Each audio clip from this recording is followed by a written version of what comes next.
Okay, so hi everyone. I think we can start. So I'm glad that we are all glad to have today here Jae-Young from Korea. Jae-Young is visiting also my group. That's my group to work with us this month. And so Jae-Young did his PhD and the first postdoc at the Max Planck Institute for Radio Astronomy. That is where we met. And since then, his primary focus, the primary focus of his research has been active galaxies, as observed with high frequency and high resolution radio AGI data. For his research, he used cutting edge techniques, as the Space AGI Radio Astronomy Telescope, for example, or the Event Horizon Telescope.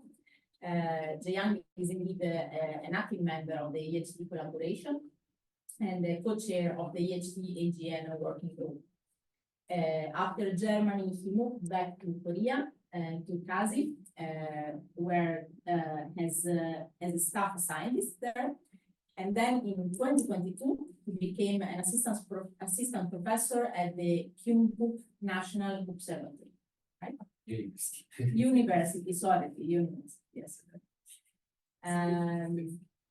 He is also now focusing on lower frequency radio data, and I think we'll hear a little bit more about that. Yes. Thank you for the kind introduction. It's a pleasure to visit here.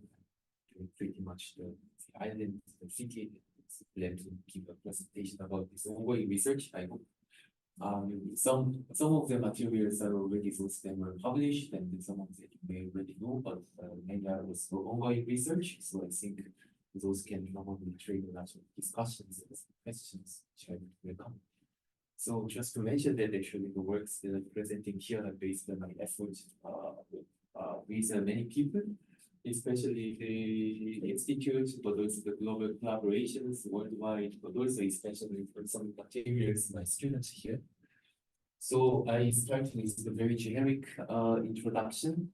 So we know that there are many galaxies in the universe, which are systems of stars, gas, central black hole. And sometimes when the gas enters the center of the black hole, you observe them as an active galaxy, which you see here. So about the 10% of the world known galaxies are, roughly 10% are known to be active. But among them, again, about the 10% or 1% of the active galaxies issue jets, which are very spectacular in the images, and they usually are found in very large elliptical galaxies or peculiar morphologies. And if you zoom into the very center of this course of these galaxies, then you find the black holes, which are just about the size of our solar system, as you can see here. And depending on the message, some changes, but most of the talks is actually about the full connection between this jets, the central black hole mass accretion, but also trying to understand why these jets are not found in all systems, but also just a few particular sources. So just going back to the outflow part, we know that the jets are actually not just found uniquely AGN supermassive black holes, but you also observe them in many systems, in stars, even no black hole objects, but the compact systems, but also with increasing mass, you have stellar mass black holes, which are sources of the gamma ray burst or those other explosive phenomena, but in supermassive black holes, you find the presence of AGN. And they seem to play a pretty important role in the shaping out the galaxies, because as you see here, the pinkish color is the radio jet, and this bluish emission is from the X-ray emission by the intracluster medium, representing the environment of the galactic or the supergalactic environment. And you see clear interaction between them. So where you find the jet emission, you find the leg of the X-ray emission, which tells that even this smallest black hole here in the center controls a lot the overall gas flow of the systems.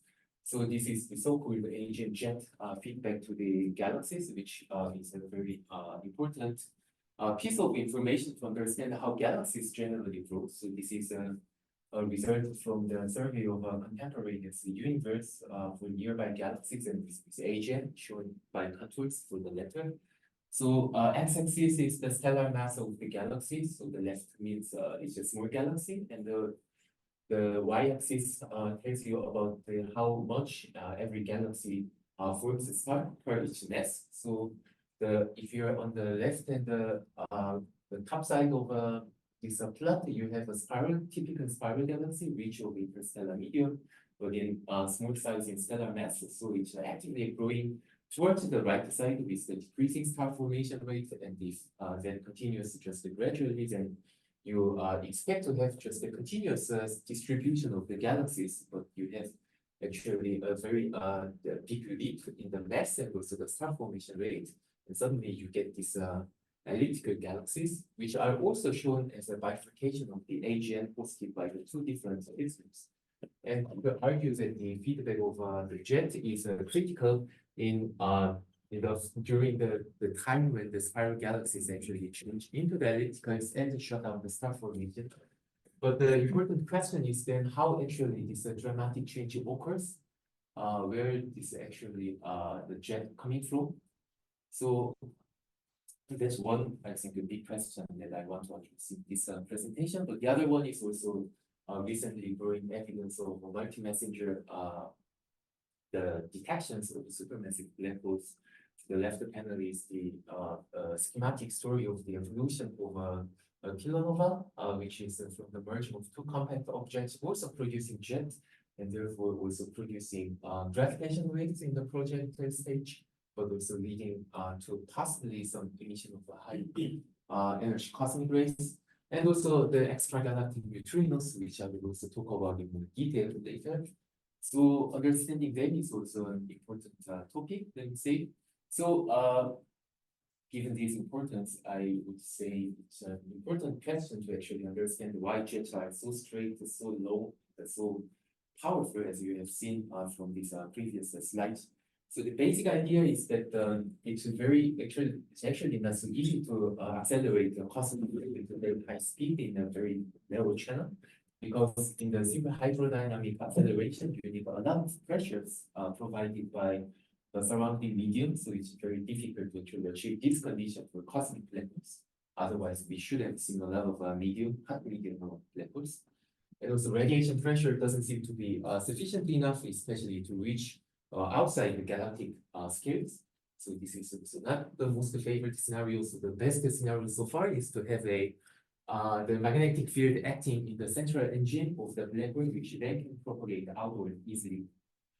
So the basic ideas, I think, are from Roger Blanford, who suggested basically the extraction of the rotational energy from the compact object. Either it can be a black hole or the accretion disk. Doesn't matter, it matters, but the essential idea still remains the same. Also, but using the medium such as magnetic field to have the connection between this inner central system and the outward. So I think this is one of the videos I really like to share. I learned it from Ramesh. So this tells you how actually magnetic field line launches a jet. So this is a primordial, zero angular momentum magnetic field line approaching the black hole, but because of the black hole's rotational, frame dragging effect. So you have the field lines approaching to the black hole faster than the far away. So you begin to have the field lines going around the black holes. Actually, the black hole is dragging the space-time. This difference in the winding of the field lines are actually accumulated here, and they propagate outward in the polar regions in the form of like Einstein waves. See, so that's what we basically understand the physical origin of the jet. And how do you know if it works? So I think very difficult question, but the one indirect evidence is to compare the accretion power and the jet power, because that mechanism essentially takes away some rotational energy from the center. So what you see here, yellow line is roughly the 1-to-1 line. So accretion power equals to the jet power. but you see that for many sources, actually, there is a slight deviation of the jet power exceeding the accretion power, which is an indication that actually the central engine gives really the extra energy is beyond the just the gravitational potential energy. But we don't know why this actually works. So what theoreticians argue is that you can have various configuration of the magnetic field in the central black hole with also different geometries of the accretion flow. And it's believed that when the magnetic field is strong, so highly ordered in this structure, and also if you have a very thick accretion flow, then you can best generate the jet. But we will see later what these regimes are actually.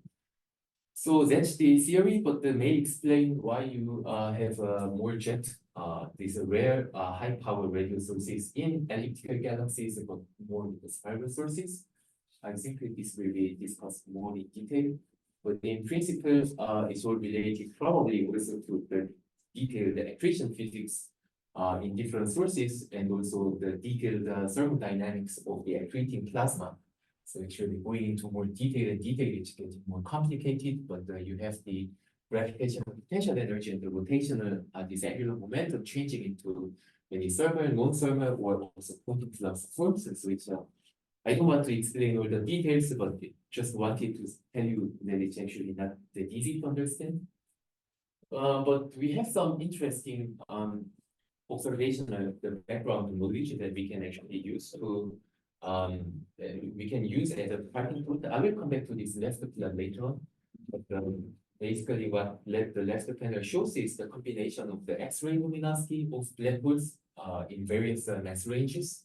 So that represents the accretion disk power, and then the black hole mass is a scaling factor, and the y-axis is the radio luminosity, which indicates the power of the radio jet. So it's and the fact that there is a linear combination, the logarithmic distance space tells you, in some sense, that there must be some global physics operating in all black hole accreting systems that combines the accretion, the black hole, and this radio jet. And also in the time evolving domain in the right panel, you see the hard X-ray, actually not hard, the X-ray, the brightness and the spectral evolution of this the microquasar system, which shows a cyclic change, which can also be modeled by the time variable jet episodic jet ejection, and also the changing accretion state of the source. So these are what we have by observations, but we definitely need to do more to model these systems properly. So I will present the three major research that I involved in. So one is the very high angular resolution observations to directly see this black hole accreting and the jet launching regions. So by doing that, it's well known that the theoretical simulations are usually very lacking the numerical power to reach out the observed scales if you start from really the black hole and the first principles. But nowadays, there are advanced techniques to actually include many realistic effects and also produce actually not the simple ray tracing, but the general relativity ray tracing of these images to produce the images of the jet and potentially also accretion flow. And now if you have observations which can actually reach these scales by directly, as you see on the right here, then you can have the real, the pixel to pixel, even the comparison of the observations and the simulations, which can constrain a number of details for these sources. And that's where we are. But for that, you need to choose the right target, because observing just a close source is not enough, because the galactic black holes here are very close to us. But if you calculate how big they would appear on the sky in terms of the photon ring radius, then you see that they are actually pretty big. While many AGNs are more distant, but they are still better than this target. And also the candidates for high spatial resolution observations are therefore the galactic center black hole Sagittarius A star and the M87. But we don't see pretty strong jet in Sagittarius A star, so we better focus on M87. So that's what we see, what we know well about M87, and it's a very unique source that we have imaged from really the kiloparsec, megaparsec, really the scale halo structure down to the event horizon. So it's really a source that we can learn, perhaps not all, but such many things as to the theories. And also some introductory, just a few more couple of slides. Then the question of how do you achieve a very high angular resolution in astronomy? Because we know that the fundamental the angular resolution limit is determined by the observing wavelengths and aperture size. But so when I actually asked this to my bachelor students, they asked that you can observe in X-ray with an Earth-sized telescope, which can have a fantastic angular resolution. But of course, there is a technical limitation that exists. So you need to find a combination of both lambda and d. So this is the plot showing the combination. So x-axis is the frequency and the y-axis is the angular resolution. And it just appears that the radio wavelength is the best to achieve the extreme angular resolution, even though the wavelength is much longer than the other wavebands. So the EHT is actually reaching here, so really breaking the ground. So so one way of achieving the highest angular resolution now is to either observe it underground with the Earth-sized telescope, observing at as short as a 1.3 millimeter wavelength, and that gives you about 20 microsecond angular resolution. But you can also observe in space because of the radio communication technology, which is very difficult. You can only observe at about 10 times longer wavelengths, but you can achieve much longer baseline lengths, which gives about 10 microseconds. So the first part will be dealing with these two networks. So talking about the EHT, now it's expanding with the addition of more stations in the array. I know that Mikael Jansen was here before, so I don't have to repeat all the details. But basically, just nevertheless to mention that it's actually a concerted effort based on many participants. This was actually a collaboration meetings pictured in 2022 in Granada. And I think besides the boring introductions now, perhaps boring to some people, I think now I can touch really the science part directly. So I think that starting with this is probably the most enlightening or entertaining for you. So last week there was a new release of a new EHT image of M87 from 1 year after the first one, which was in 2017. So this image actually still got pretty good echoes from the media, which was a second image of the first black hole, which was nice. But here are many interesting features that you can compare by comparing these two images. The one is that it's still bright, it's just still yellowish, but it's also still round. There is a central flux depression in the center. So that tells that the black hole is probably still there, but you see some difference in especially the orientation of this brightness distribution, which has been well measured actually. So this is from actually the paper, and the right is just the different times and many different dots are different methods, techniques applied to measure, extract to parameterize this ring structure in many ways.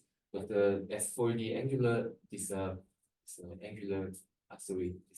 to measure the position angle, I think you can just see the bottom panel where the dashed lines show the results from the 2017 image, the left panel, while the measurements prefer that there is certainly some overall displacement in the peak, where is the brightness distribution more to the southwest direction. So that brings a lot of interesting interpretations, but because of the limited the sampling of these black hole images, you have to be careful. And what you can see in simulations at least is that this is a purely theoretical simulation, but still realistic with realistic conditions of M87 over roughly 1 year time scale. And you can see that while now the simulated image is blurred to the angular resolution that is actually achieved in observations. So you can see that many blurry things actually appear or move or disappear because the environment around the black hole is also very dynamic with the about the orbiting time scale of depending on the black hole spin, but about 2 weeks to like a month for M87. So because of that natural effect, it's easy to actually predict that this peak of the emission put a shift to a different position just at the time of this observation. But the average, the direction of the brightness should still be pointed towards more to the south, this direction, which is actually true in the new image. So this was a very reassuring that many of the analysis done for this scale points for the new observation. So then, also, yeah, I just have a curiosity because you mentioned it, but so what is the period? What is the period of rotation that, because you said it's weeks? Roughly, let me say roughly 3 weeks. If I give a single number, 3 weeks. And while the snapshot that you take there is integration of the 1 day. hours, day, 1 day. Roughly 1 day. Which in here, so there is, to put it precise, we don't expect, considering that all the physics are correct, then we don't expect this image to be correlated in time with this. So completely different moments of the level. Let me just continue. So that was about 230 gigahertz, but at 86 gigahertz, after actually this image, we began thinking about how to probe the black hole. This ring structure was in multiple frequencies. What we checked was the 86 gigahertz emission, which depending on the models of the black holes and could provide also some ring-like structure. So this was from the proposal written in 2019, many years ago. But there was an earlier also epoch proposal for observing in 2018 where we just focused on the jet physics. But interestingly, we found this nice, beautiful M87 image, which actually showed with some image processing technique here a ring-like this structure. And the black dashed line here is the ring size from the 1 millimeter observation, but here the blue is the one measured from this image. So there was some discrepancy in the ring size across different the frequencies, and also I will probably not mention the very detailed jet structures here. But the interpretation of this different ring size and different frequencies was based on the response of the jet or the accretion flow and the change of their emission for different varying frequencies, because the jet is usually optically more the jet basically contains more energetic electrons, which can have in general higher synchrotron opacity, while the accretion flow can be more sensitive to the changing observing the frequency, because at the lower frequency you can have much more energetic electrons, which then could increase in its size a lot. So this is what's observed. This is the model that is based on the accretion flow dominated emission. And they produce a relatively good ring size at the 1 millimeter and also larger size as 3.5 millimeters. But the purely jet dominated emission couldn't reproduce that. So combining this, we concluded that we actually have captured the accretion flow surrounding the M87 black hole. And there were many interpretations about how then that could connect with the black hole and with the jet power, which is, I think, too complicated to discuss here. But the great achievement, and also regarding the jet formation, we noticed that the base of the jet was extended very wide, which is more quantified here by measuring the jet width versus the distance from the central black hole. So we mentioned in the beginning that the jet could either originate from the central black hole or the large accretion disk. And this image, at least this one, seems to give some support that the origin of this this edge of the jet could be from the accretion disk, which is very important with discovery. But I will not mention this as too much. Then moving on, we also explore M87 more in the time domain. So this work was based on 2 decades of more than 2 decades of monitoring of M87 on much larger scale. So we are here not seeing the black hole. The black hole is less than a single pixel of this image, I think. But it's much larger scale jet, but observed over the decades. And you can see the changing direction of this Python arrow, which is the center of the jet. And that has been changing over time periodically, which is illustrated here, and the result was published in Nature last year. And this is the quantified the position angle of the jet over time. So as you see, there is not enough data to claim periodicity, complete periodicity, because you see this oscillation 2 times, but 2 is enough to measure at least the peak to peak distance better than before. So you can see that if you fit this model here, there is a sine wave like this, the position angle variation over time fits the data well, which can be modeled by a precessing jet following a specific axis here. But the question is, what then determines this precessing period? So there comes the numerical simulations of accretion flow and the black hole, because they have their specific angular momentum in the both accretion flow and the black hole spin, but they don't necessarily have to be perfectly aligned. So there is the so-called the lens searing precession effect in general relativity, which can provide a precession of the black hole or this jet the axis over time with regard to the rotation of this central and the accreting system. So you can see here in the green line the possible change of the jet axis over time just because of that effect. As calculated from a random, just a numerical simulation, but you can see that about 10 to 20 degrees change is what is actually expected from observation. The theory of general relativity and the physical scales of the M87, and that's what just has been observed. So it was very interesting, although we need definitely more cycles of variation over the next decade to see if that is really true. So we are gaining more information. I will maybe skip this one, but maybe also this is too much detail. But for those who are interested in, because I also saw in Zoom chat some participants who are experts in polarization. So also last year, M87's circular polarization has been measured and published in the journal.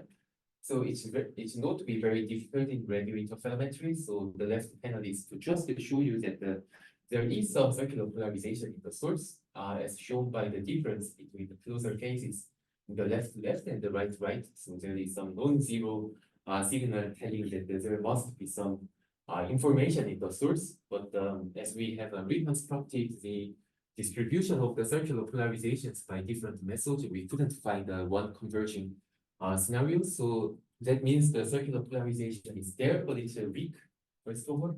So that suggests that there must be some physical mechanisms such as the Faraday depolarization or the weak intrinsic circular polarization, but also Faraday conversion, which then tells us about the physical conditions in the black hole, around the black hole, which is essentially very strong magnetic field strength around the central black hole. So that was a impressive thing, but also now I talk about the radioastron space VRBI. So radioastron is already a mission that has ended because the satellite downlink was lost in 2019. But over about 7-8 years, it provided many interesting results, which can be seen here. Some 2 Nature Astronomy papers for radio galaxy 3824, but also recently last year the strong laser 3C279. And of course, then the basic natural idea is to also use this array to observe an M87, which was actually done. So this was the synthetic, aperture of the Earth size were bigger than Earth's the telescope with the participation of the space antenna, and you see that the green is roughly the size of the Earth, but you see that the synthetic aperture we achieve is much bigger than Earth. And also, we combined also with some other AGN survey observations, which are just monitoring the source from time to time. But by doing so, we achieved actually the angular resolution in theory, even bigger than the EHT. But of course, the source was not behaving nicely, so we couldn't detect the signals in the long baseline. So this was all we got by that time. But still, we got some nice images. So this is from just a ground observation. But with the addition of space, we were able to improve the angular resolution a lot, which shows very complicated this morphology with the 2 nuclei like structure here, which I skip this one, it's technical. which told us two important points. One was for this size component to be this bright, the necessary brightness temperature of this component was very high, nearly reaching 10 to 12 Kelvin, which was never measured for this source, which indicated to us that there could be some other physical processes going on in or around M87, such as this magnetic reconnection, or this is just one actually very extreme scenario, but just to show you some nice graphics. That actually the magnetic fields which are in the different polarity can also maybe merge and then release the great amount of energy to accelerate the particles, similar to this coronal mass ejection or this burst event, but much stronger near black holes. And we might have seen some evidence for this, although the detailed modeling is lacking at this point. And also the other point is that we see some results that is a structure in the core, which also can be compared with this photon ring structure, which then can provide us some frequency dependency of this ring structure that can also be used as a reference point for the theoretical modeling of the accretion flow around this black hole. But this is still a work in progress. So I see that the time is 50 minutes left, so maybe faster. So the next second item is multi-wavelengths and the multi-messenger studies of these black holes. And I will show this one single source as a particular example, because this field is also getting very interesting. These three figures are taken from, if you know, the Astro 2020 decadal survey.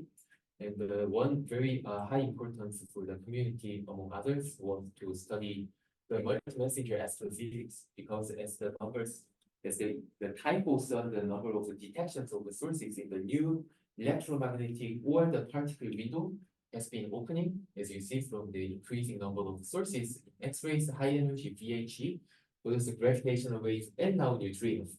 And that seems to be and all the central topics that surround that is encapsulating, let me say, these topics. Observations is still the relativistic jet and the black hole. So just to tell you also that there are many agents which shows on decadal timescales a strong variability in relation to the small scale structural variation. So that is that has been well studied in electromagnetic band, at least. Skip this one, but the recent finding of a neutrino emitter was a very groundbreaking, really, because this was the third astrophysical neutrino source that was finally observed as by the sun and the supernovae 1987. So if you the major problem here was that the angular resolution, where the pointing capability of the neutrino telescopes is very limited. So this is the area of the confidence about the location of the source, but only with the VLBI or this other technique identify the source position, you can associate this large error circle with a specific astrophysical object. So that was one remarkable discovery for this first laser source to be a neutrino emitter, but we have more candidates now after many years, such as Flavin, of course, who's now working in Harvard. He provided some list of candidates that are possibly coincident with multiple or single neutrino events. So the green and the black circles are the neutrino events and their error circles. And the diamonds indicate the location of the nearby supermassive black holes. And you see quite a few sources which can be associated with the neutrino event. But this one is what we are going to talk about here. So this source is just a typical, just a laser so-called just one-sided jet system with without much features, not as looking interesting as M87, but it was still found to be in close distance to the error region of the neutrino event that was observed, I think, in late 2020 or 2021.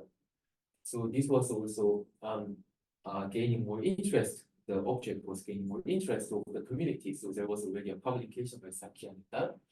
But then the following question was how, if it's a coincidence in the spatial domain, then how is a neutrino actually made in the source? Because there are many particle physics proves that it's not easy to develop a single model that explains everything.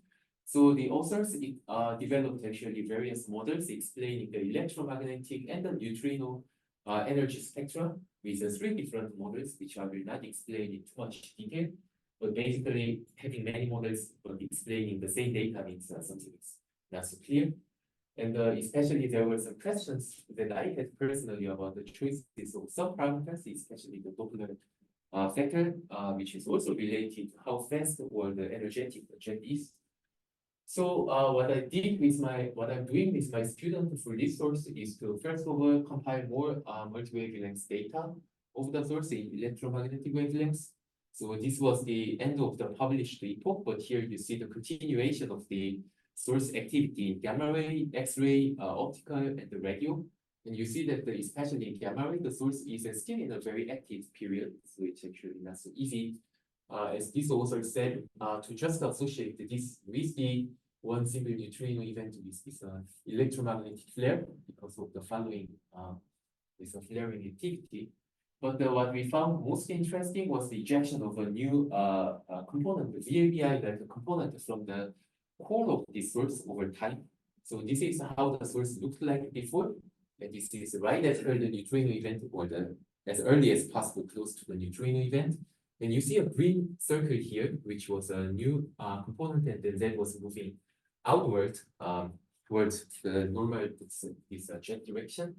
But these are just the three snapshots, and here is the full image that we have analyzed.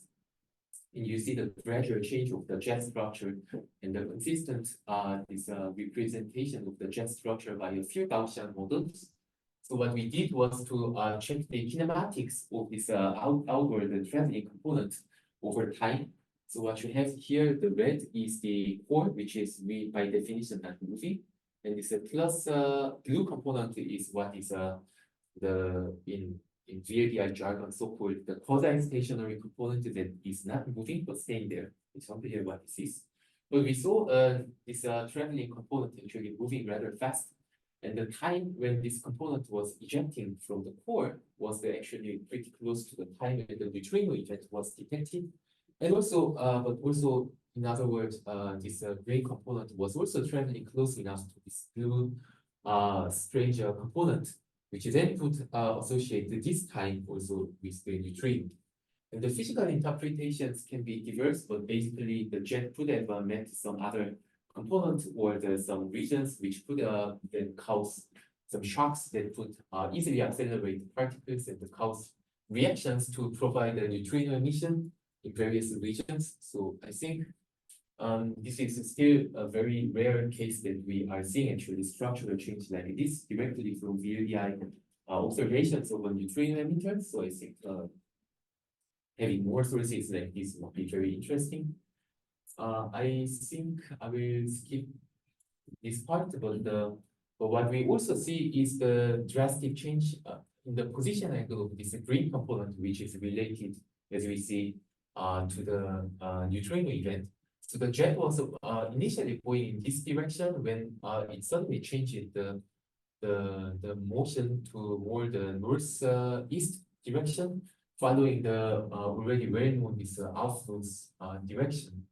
So that tells that the jet was bending, apparently, at least on the sky, a significant amount of the angle from here to roughly here, about 30-40 degrees, which can be indication of also many other events, but also it can indicate that the bending of the jet could also change the Doppler factor a lot during the course of this neutrino event, causing electromagnetic flares as well as the neutrino event. I think Carolina was actually also so it's an interesting field of research, but I think the last one is perhaps the most eye-catching, no conclusive answer yet. This is personally the most interesting.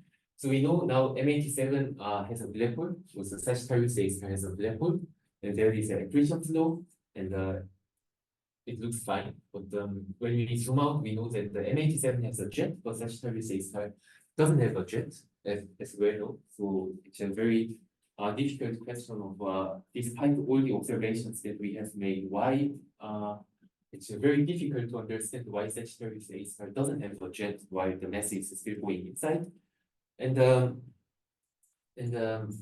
it's also fair to note that there are many, or perhaps M87 is actually, or a jetted AGN is actually a very rare case in the universe, statistically, because about 1/3 of all these bright galaxies have this faint nuclei. The Sun galaxy here, shown as an example, is actually more like AGN, but what's more common in the universe is actually just this compact radionuclei without strong jet signature.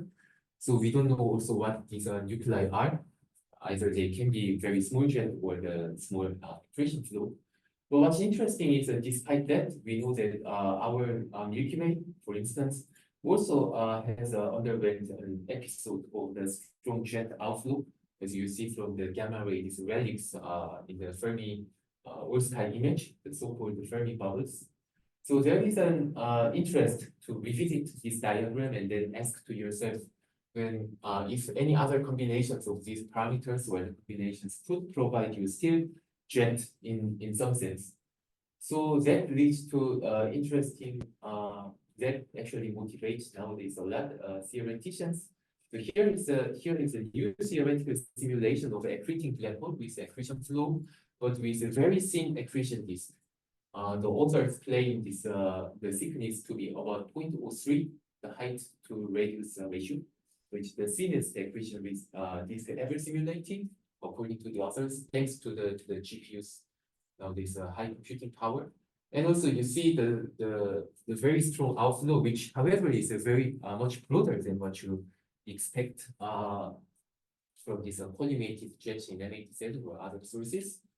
So, but at least the outflow seems to be possible also with a different accretion disk geometry that you see in the bottom. So that raises a question of then if we can find any jet signatures in other galaxies like spiral galaxies, and the answer is actually yes. Now, thanks to the growing databases and the radio surveys, it's possible to actually find those sources. So the left is SDS has the image of this particular galaxy, which just looks like a normal object. But in radio, you see a gigantic radio lobes and also the central core emission here, which tells that probably the jet at least should have been active in radio, showing the outflow. But this is one source, and there are nowadays growing samples of targets. So here are this column on the right for each panel is the HST, I think HST images of the individual targets, and the contours show the radio, and you can see in many cases a correlation between the spiral galaxies and the radio jets, which then can be test-fed to actually see if this kind of the combination of the accretion and the black hole parameters provide the clues to the more universal jet launching schemes. So what I show you here is one particular source that we have studied in detail with my student. The discovery of this source actually was more than a decade ago. But what we studied was to analyze the multi-wavelengths, the archival near-the-eye observations to check the global structure of the jet. And we find that actually the jet is relatively slow, so even not reaching the 1c speed, which is slow. But we see that the jet has an interesting shape of changing its expansion rate over the distance. In the more inner region, parabolic is a jet structure, but here you see more conical expansion. It's getting too much detail. But I wanted to tell you that the shape of the jet also can serve as an indication for the physical conditions in the interstellar medium in the galaxy. For instance, here is the break point where the jet structure changes dramatically is where the jet's, the galaxy's thickness is really ending about the 1 arc second from the center of the system. So we see that the galaxy still can help maintain a jet structure while it's becoming more like a freely expanding fluid. And then I skipped the comparison with M87. And this is an example of revisiting this fundamental plane of black hole activity, the so-called where we have obtained the X-ray luminosity, the radio power, and the black hole mass of this target. And we checked if this source at least follows some this universal relation for that we see from other well-known jetted black holes. And our finding is yes, so far this source seems to follow well this line. But I skipped many sources because I think this is more relevant. So then we actually have been studying with my another student more sources of this kind and was checking the very innermost scale structures of these peculiar jetted sources in spiral galaxies, finding that the scaled sources of this kind follow a general trend that holds true for at least the jetted objects in mostly elliptical galaxies. So we see that the jet launching physics in these special or weird objects still should be more or less the same, but we don't know the exact physical mechanisms about why these things hold true. So I think skipping this, I will briefly mention some future prospects. I'm reaching nearly 50 minutes now. So to advance further from where we are now, I think we need to observe the still black holes, but in different locations, also using different methods. So the most promising one is to observe, one of the most promising is to observe nearby black holes at the highest angular resolution than before, or using multi-frequency approaches, or to observe multi-messenger objects, which can tell us a lot about the particle content or the energetics in the outflow. And the slight relation to the previous topic is to also understand the high redshift universe and how black holes also grew and they launch the jets.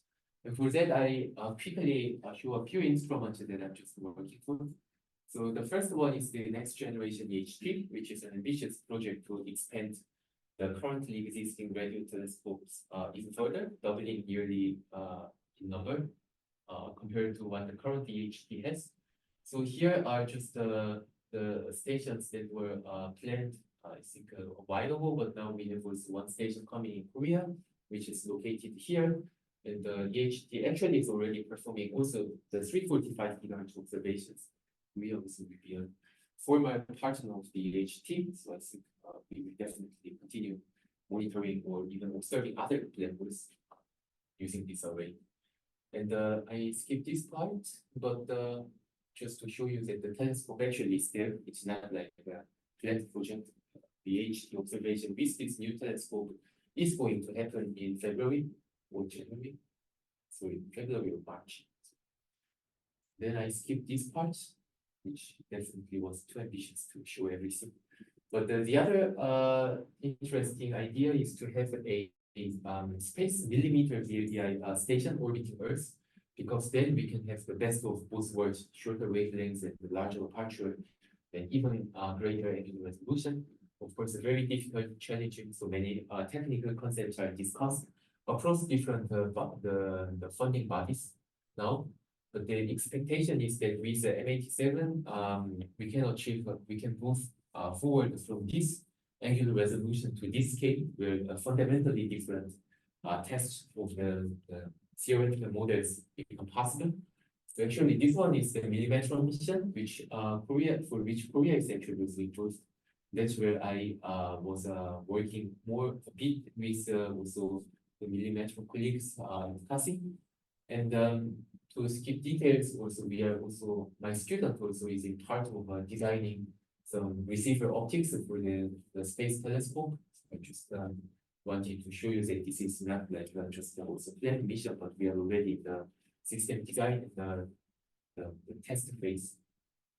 I skip this one. Also another thing I think interesting is a neutrino telescope in Korea. And the background is interesting, so this may be refreshing for you to wake up from my going to. Because in Japan there is a proton accelerator here, the East Coast, which is used for more or less particle physics, but that actually introduces a beam of neutrinos towards the west coast side of Japan. And here is the famous Kamioka region, where they have the Kagura and the Hyper Kamioka neutrino telescope. So they use this particle accelerator to also study the properties of the neutrinos from the ground, but this beam also reaches Korea. Actually, this is where my university is, where the control is the highest. Like neutrinos are, I think, harnessed, but but we have a high flux of neutrinos, which it happens to be actually a very good site to build a neutrino telescope underground, and also study use that for many studies. But astronomy-wise, the energy coverage of this telescope is expected to be lower than this sub-peta-electron volt or peta-electron volt scale of these observatories. So ranging from mega-electron volt, I think, to TeV scale roughly. So we expect to see more or less the low-power AGN, or perhaps even strongest the stellar mass size compact objects. But this area also is, I think, relatively unknown. So with the high sensitivity of the upcoming telescopes, maybe we have a chance to also open the new energy band of the neutrinos from the galactic and the extragalactic universe. And the last thing is the square kilometer array.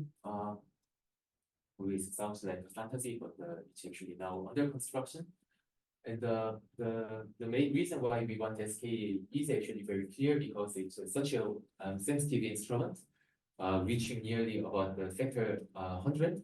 That means you can see roughly 10 times more distance, or you can see 1,000 times more sources within the same volume, or you can do many interesting things, revolutionary things.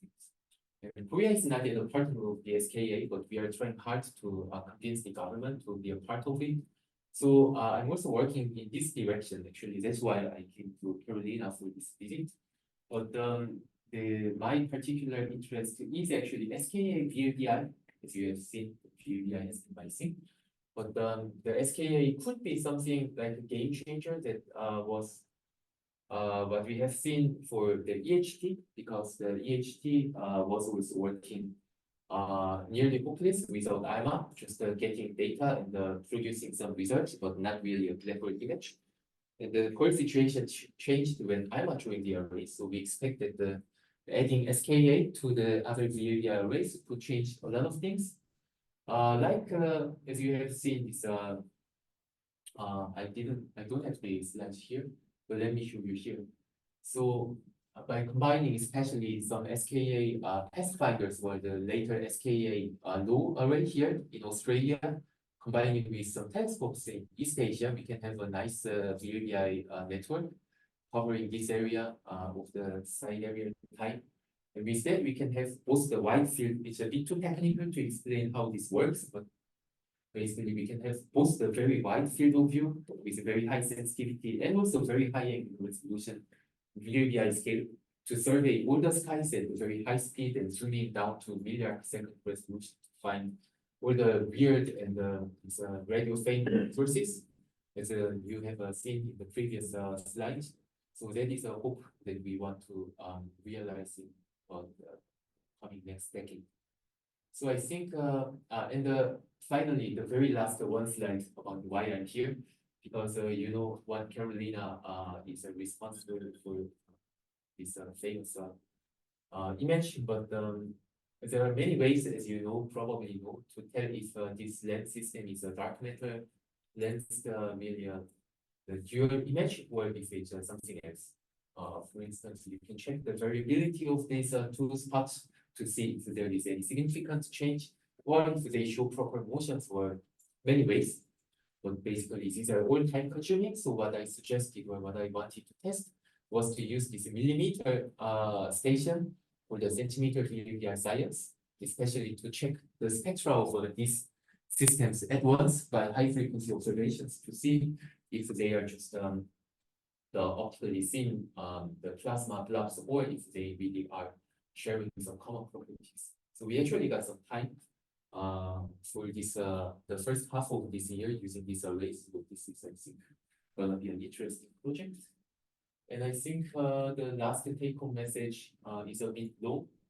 The one point that I want to mention, the only point that I really want to emphasize is, I think this decade is already very full of interesting and also productive results with the fantastic instruments operating both on the ground and the space. So I think if you are interested in this kind of science, I think now is the best time perhaps to actually do work on the science and also get some nice results.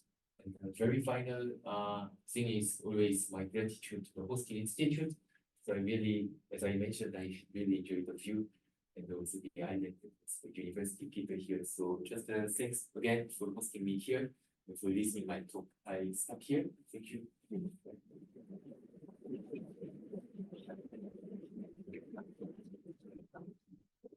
Switch off here, the big volume. No, I'm gonna leave it like it. So any questions for us, yeah?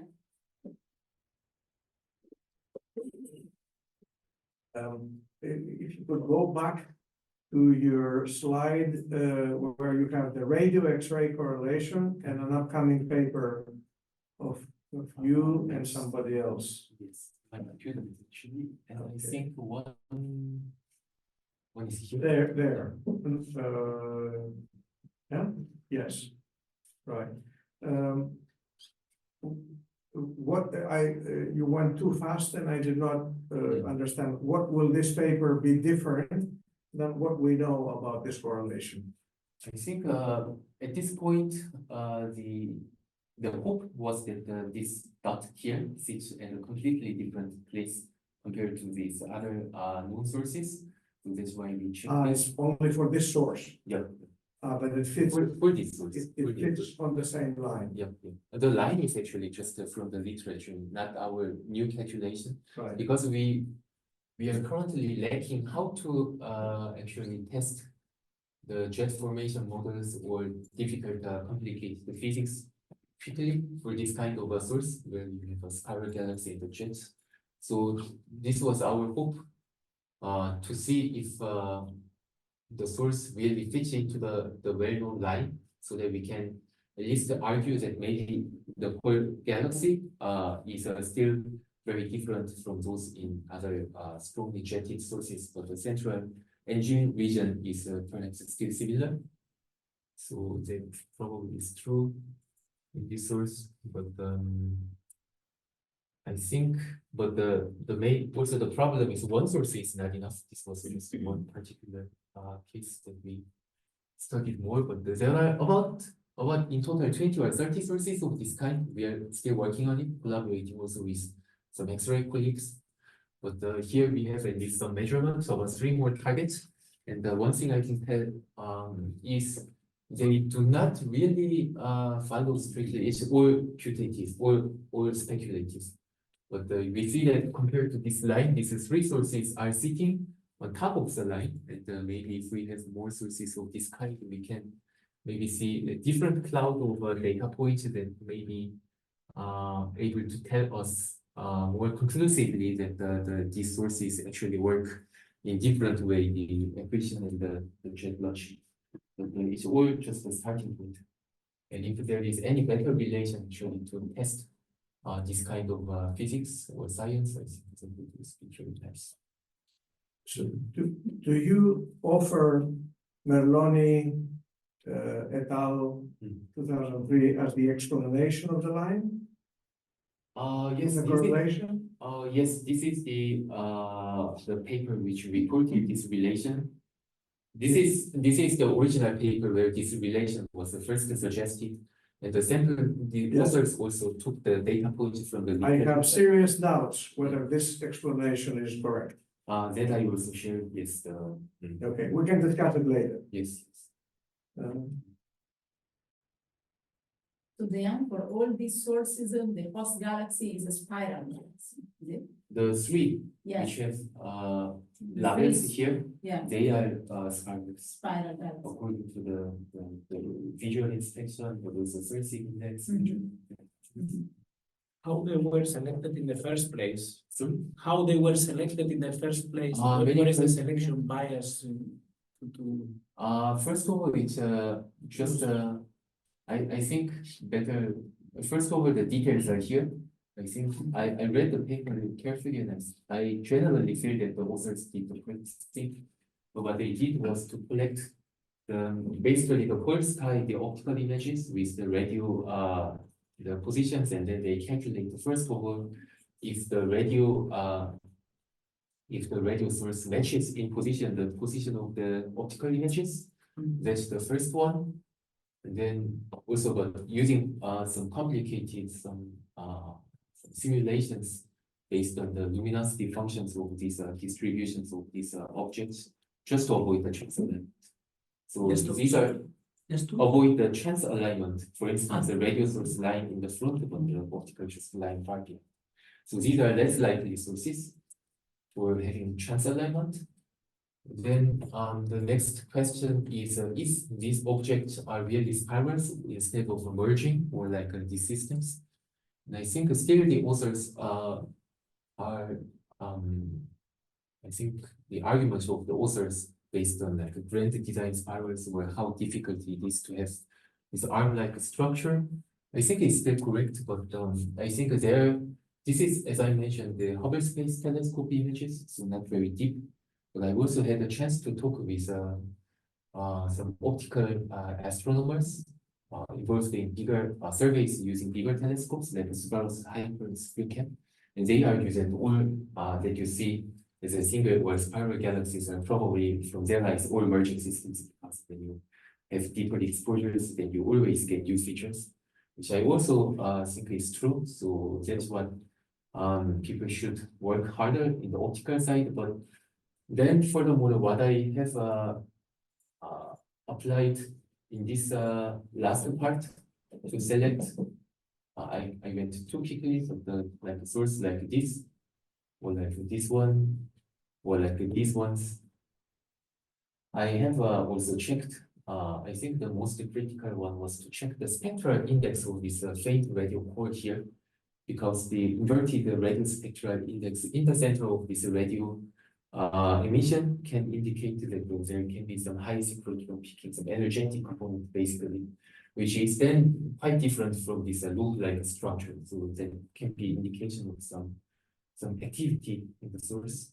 And also by definition, of course, if you these are the arc-second or kiloparsec scale images, but if you see very compact features like this one, this is a parsec scale core in radio. So if you see the active radio core in the center of the system, I think that is a very reassuring that the source is indeed very active now and is responsible for the challenge. But many of the sources here remain to be still tested, and my way of investigating these objects is by new VLBI detections of the radio core in this kiloparsec scale cores. And I actually have newly approved some observing program to observe about six of these targets. And the proposal is, the project is ongoing, so I think we may get some new results from out of that. That was it's the partial inspection. Is it okay, Tanya? You want to? Yeah, because my question was related to this, because I didn't completely understand whether these were radio selected sources that then you later went on the HST archive to see what was there, or you started from the optical images from the HST and then went to the radio and see whether to find something.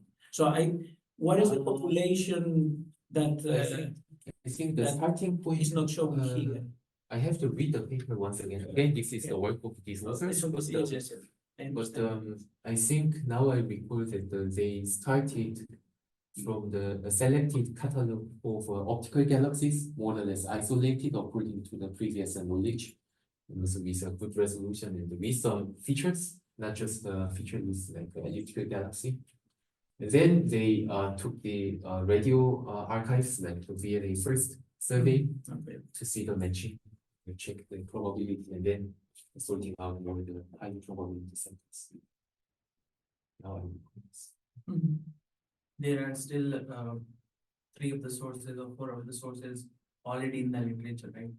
For the spiral sources having radio waves. Now 20 or 30 roughly. It was like usually until this point, I think the publications were so far source-based, very individual. Whereas nowadays, people have also machine learning and other statistical techniques to test this very quickly and robustly. So I think the number of sources is very rapidly increasing. I don't have any statistics for it to grow fast. That's why it's JA. Thanks, yes. Yes, I have a little more broader question that I don't expect a conclusive answer, but I'm curious what your thoughts are on this since you touched upon this. So since you observed only a rather small fraction of AGN that have jetted, and I remember from like more expensive simulations like from Czechoslovakia that jets should actually be a quite ubiquitous phenomenon where they test a broad range of parameters and jets appear very often. Like, why do you think that it is such a small fraction that we observe the jets? I think many reasons.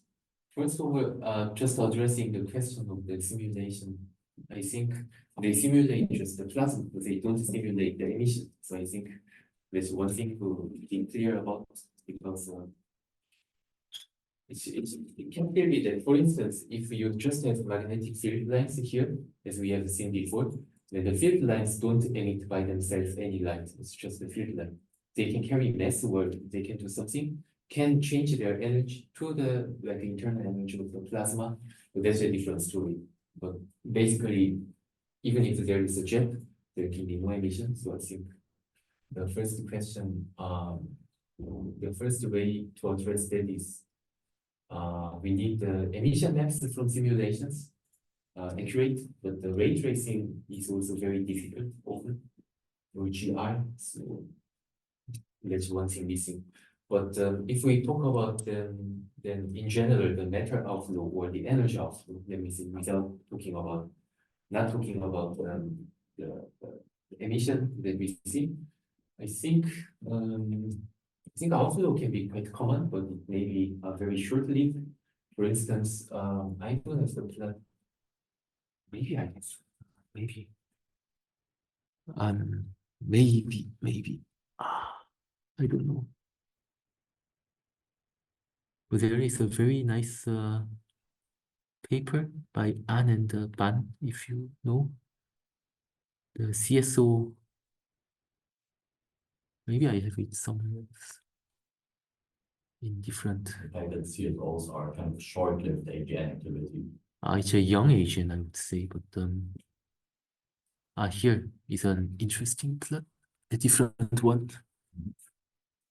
But you can see, you can roughly estimate the lifetime of a jet from this plot. So x-axis is the projected source size, and the y-axis is the radial power. So what these authors did was to compare or to track an evolutionary path of a typical radio agent, because they should be first small. There was no jet before. So first they should be small, and then it should be growing. So any agent lying in this class should move from left to right. But they should also either gain more energy in jet or just dissipate their energy to the interstellar medium. So it can go, while it's moving to the right, the agent can go up or down, or in both ways. What the authors found was that it goes up and then maintains a bit for a short period distance here, then generally the sources go down here, reaching the end point either FR1 or FR2. So that was the main content of this paper. But what's interesting is the source size typically, because it's about the megaparsec. But if you divide that megaparsec by, let me say, the apparent speed, let me say 1c, the speed of light, then that means the jet already ends after 1 megayear, while the lifetime of a galaxy is many gigayears. Then you are actually seeing just a few percent of the galaxy's lifetime as a jetic source, but the others it appears a normal galaxy. So that could also make sense, but what we don't know then the proper question is then when is a jet activated? Like how an accretion could really trigger a jet, because knowing that rate will then explain for how many fraction of your lifetime sitting in the center of a galaxy you can have a jet if you have a supermassive black hole. So that is, I think, very odd.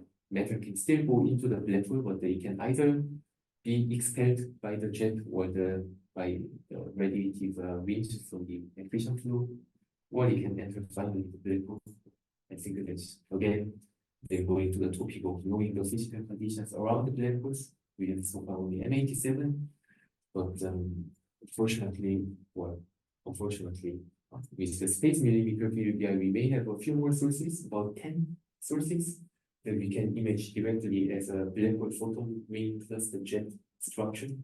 So that may allow a bit more statistical studies of the targets. Okay, I think we can stop here. Thank you very much for the very, very good explanation.